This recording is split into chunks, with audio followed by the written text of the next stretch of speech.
وما افاء اللہ علی رسولہ، اور جو مال کے ہاتھ لگا دیا ہے اللہ نے اپنے رسول کے، منہم ان سے یعنی بنو نذیر سے، فما اوجفتم علیہ من خیر ولا رکاب، تو دیکھو اے مسلمانوں، تم نے ان پر نہیں دوڑائے نہ اپنے گھوڑے نہ اونٹ، ولکن اللہ یسلط رسلہ علی من یشاء، یہ تو اللہ کی حکمت ہے، مشیت ہے، اس کی قدرت ہے، اللہ تعالیٰ مسلط کر دیتا ہے اپنے رسولوں کو جس پر چاہتا ہے۔ یہ خاص قدرت خدا بندی سے کہ اللہ نے ان کے دلوں میں رعب ڈال دیا، انہوں نے خود آ کے سرنڈر کر دیا، تو تمہیں تو جنگ کرنے کی نوبت پیش نہیں آئی، لہذا یہ مال غنیمت نہیں ہے۔ تو اللہ علی کل شیء قدیر، اللہ تعالیٰ ہر چیز پر قادر ہے۔ اب یہ حکم آ رہا ہے، ما افاء اللہ علی رسولہ من اہل القری، جو مال بھی ہاتھ لگا دے اللہ اپنے رسول کے ان تمام بستی والوں سے،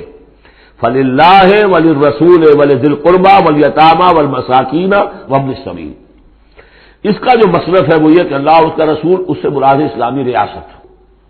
پھر رسول کے اپنے اخراجات،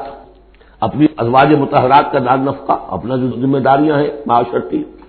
پھر رسول کے قرابت دار، ظاہر بات ہے ذی القربیٰ جو ہے وہ عام آدمی کے بھی قرابت دار ہیں، ان کے ساتھ حسن سلوک ہوتا ہے، تو رسول کے بھی تو قرابت دار ہیں، اور رسول کا کوئی اور ذریعہ معاش تو ہے نہیں،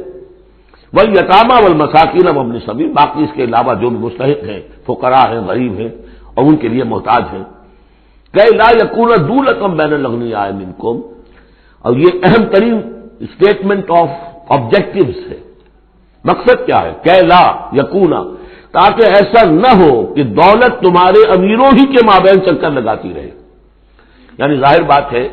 کہ اب جو جنگ میں حصہ لیا ہے، جن کے پاس گھوڑے بھی تھے اور اونٹ بھی تھے، اب ان کو دگنے دگنے حصے مل جاتے سارے اس مال میں سے، تو گویا کہ جو لوگ پہلے ہی سے کچھ مرفع الحال ہیں، جن کے پاس پہلے ہی کچھ ہے، انہی کی طرف مال اور بڑھ رہا ہے، اور جو بیچارے غریب ہیں وہاں کے، وہ گویا کہ اس سے ان کی غربت کے ازالے کی کوئی شکل نہیں ہو پائے گی۔ تو اللہ تعالیٰ کے سامنے یہ ہے کہ دولت کی تقسیم ہو ایسی کہ اس کی سرکولیشن جو ہے معاشرے کے اندر، اس کی گردش دولت ایسی ہو کہ سب کو حصہ ملے اور سوسائٹی کے تمام طبقات جو ہے اس سے مستفید ہوں، کہ لا یکون دولۃ بین الاغنیاء منکم، تاکہ ایسا نہ ہو کہ یہ دولت، یہ سرمایہ، یہ مال تمہارے امیروں ہی کے مابین گردش میں رہے۔ اس کی ایک سادہ سی مثال میں دیتا ہوں کہ ایک کروڑ پتی کی بیٹی لاکھوں روپے کا جہیز لے کے ایک کروڑ پتی کے بیٹے کے گھر چلی گئی، گویا کہ وہ لاکھوں روپے کے جہیز نے گردش تو کی، لیکن ایک کروڑ پتی سے نکل کے دوسرے کروڑ پتی کے یہاں چلی گئی۔ یہ دولت گردش کر رہی ہے اسی ایک اونچے طبقے کے اندر، پوری کے اندر جو ہے گردش ہو رہی، گردش ہے بھی اگر تو ان کے مابین ہونا یہ چاہیے کہ یہ سوسائٹی کے تمام طبقات کے اندر اس کا نفوذ ہو رہا ہو، سب کو اس سے فیض پہنچ رہا ہو، تاکہ یہ جو اس قدر جو ہے اونچ نیچ ہے، اتنی عدم مساوات ہے، وہ ختم ہو، وہ مساوات کے تمام انسان بالکل برابر کر دیے جائیں، وہ تو نہ کبھی ہوئی ہے نہ ہو سکتی ہے، وہ تو کمیونزم بھی مر گیا اور ایک دن کے لیے بھی اس مساوات کو قائم نہیں کر سکا۔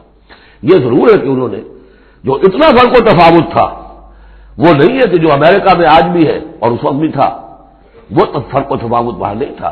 لیکن یہ کہ بالکل برابر سپاہی اور سپہ سالار برابر تو نہیں ہو سکتے، کچھ نہ کچھ فرق تو ہوگا، لیکن یہ کہ ایسا نہ ہو کہ معاشرے کے ایک طبقے میں ایک طرف تو احتیاج ہی احتیاج بڑھتی چلی جائے، بھوک ہو، احتیاج ہو، جس کے لیے کہ یہاں تک فرمایا حضور نے کاد الفقر ان یکون کفرا، فقر جو ہے احتیاج وہ انسان کو کفر تک پہنچا دیتی ہے۔ اور حضرت شاہ ولی اللہ دہلوی رحمۃ اللہ علیہ نے، وہ میں سمجھتا ہوں کہ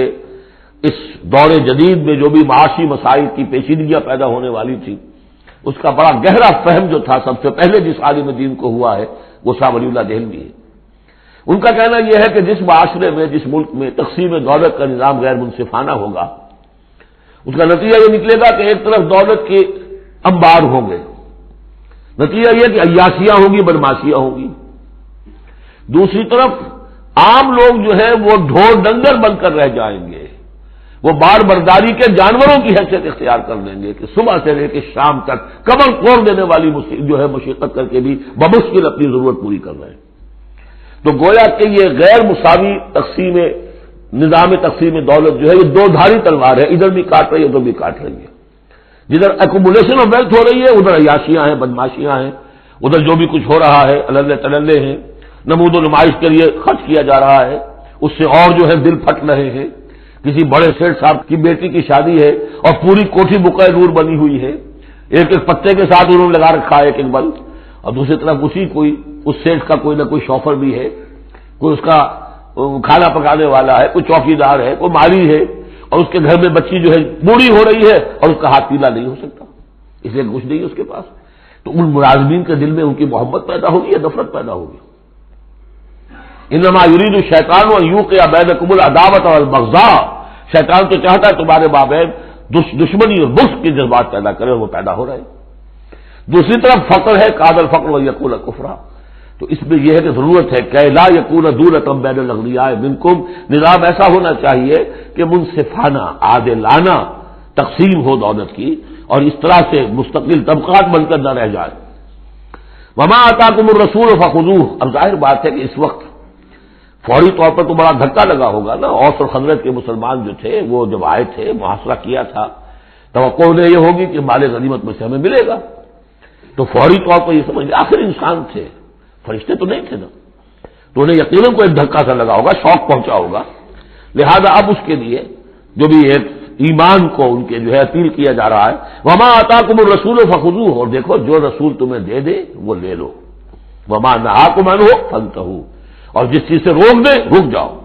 واتقوا اللہ، اللہ کا تقوی اختیار کرو، ان اللہ شدید العقاب، اللہ تعالی سزا دینے میں بہت سخت ہے۔ للفقراء، اب بیان ہوا کہ جب یہ بیت المال میں چلا جائے گا تو رسول نے تو اپنے اوپر فقر لازم کیا ہوا ہے، رسول نے تو اپنی بیویوں کے نفقہ بڑھانے کی بجائے ایلا کر لیا تھا، سورہ احزاب میں ہم سب پڑھ آئے ہیں، رسول یہ کس کو دے گا؟ للفقراء المہاجرین الذین اخرجوا من دیارہم، وہ مہاجر جو تندست ہیں، کہ جو نکال دیے گئے اپنے گھروں سے، اموالہم، اور اپنے اموال سے، انہیں سب کچھ چھوڑ کر آنا پڑا، یبتغون فضلا من اللہ ورضوانا، وہ تو اللہ کے فضل کے متلاشی ہیں، تلاش کر رہے ہیں، حاصل کرنا چاہتے ہیں اللہ کا فضل اور اس کی رضا، وینصرون اللہ ورسولہ، اور وہ اللہ اس کے رسول کی مدد کر رہے ہیں، ولیعلم اللہ من ینصرہ ورسولہ بالغیب، یہ ہم پڑھ چکے ہیں، اللہ دیکھنا چاہتا ہے کون ہے وہ جو اللہ کی مدد کرتے ہیں اور اللہ کے رسول کی مدد کرتے ہیں غیب میں ہونے کے باوجود۔ تو یہ لوگ جو ہے جان ہتھیلیوں پر رکھ کر آ گئے، مکے کو انہوں نے چھوڑ دیا، اپنے گھر بار وہاں چھوڑے ہوئے ہیں، اپنے بال بچوں کو چھوڑا ہوا ہے، تو ان کے لیے کوئی چیز نہیں ہے، تو اب اس میں سے مال فے میں سے ان کا حصہ ہوگا۔ للفقراء المہاجرین الذین اخرجوا من دیارہم واموالہم ویبتغون فضلا من اللہ ورضوانا وینصرون اللہ ورسولہ اولئک هم الصادقون، یقیناً وہ لوگ سچے ہیں، انہوں نے اپنا سچا ہونا ثابت کر دیا، صادق الایمان ہونے کا ثبوت دے دیا۔